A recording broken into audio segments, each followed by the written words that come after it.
Hello, we are still in the mobile office. We're currently about 100 miles outside of Nashville. I'm going to spend the night in Nashville. But most importantly, we're going to talk about the markets and talk about the big Fed meeting that occurred today. If you didn't watch yesterday's video, well, we got a lot of what we were expected, and we're not going to change a whole lot based on what we had previously said. However, there's a couple things coming out of this Fed meeting that I think are quite important, and there are a couple important data pieces that I think are quite important. Ultimately, it seems to me that we are landing. We are in the process of landing, and thus far, most of the work has been done. Rates have moved to very close to where the Fed expects to push them up by the end of next year. And while we are seeing some signs of weakness in the economy, Ford saying there are some signs of delinquency from virtually zero. It isn't catastrophic. It isn't majorly recessionary. Now that can change. If oil continues to go up, that can change. However, I'm seeing signs of peak oil. I heard an ad today about Saudi Arabia investing in renewable energy. They're not picking up their production. We've seen demand destruction in diesel. Biden is going over there. He's putting out this letter. I'm just seeing some kind of toppy signs. We're seeing it impact spending, gas prices. So I think we might be at a peak or close to a peak for gas prices. I know that sounds ridiculous to say. I still have Exxon stock, and it's one of my larger positions. Yesterday, I sold about a third.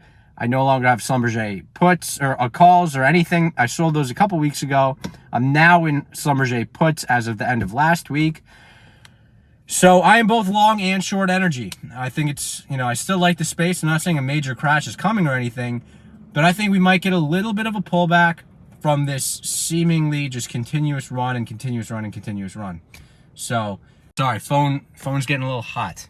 Let me turn on the AC in here.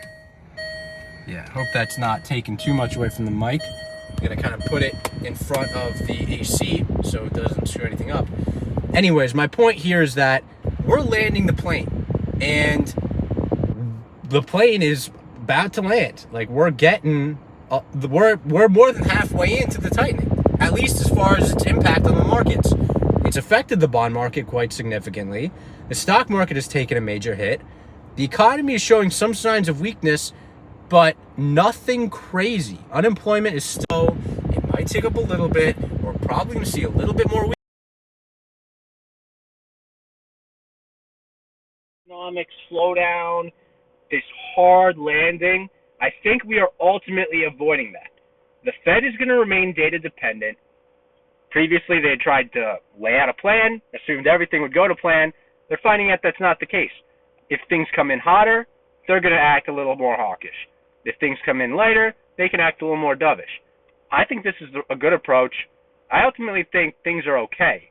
As I said, it looks like we're having a soft landing, or at least not having a hard landing, considering most of the work has been done already, really. I mean, if you think about it, the Fed funds rate and the 10-year are probably going to remain pretty close. The high end of the 10-year, or the Fed funds rate expectations and forecast, is around 4% next year, 3.8% next year. We're at 3.4 already right now. That's up from like less than 1 not too long ago, really. So I think things are okay, ultimately. I think, it's not a major, catastrophic, awful, terrible situation. So we're going to have to see how things develop. But the way I see it, stocks are down quite tremendously, particularly the growth stocks. The most rate-sensitive stocks have been down since January of last year, which we discussed yesterday. And I am not a seller, I am a buyer. So that's today's video, and until next time, peace out.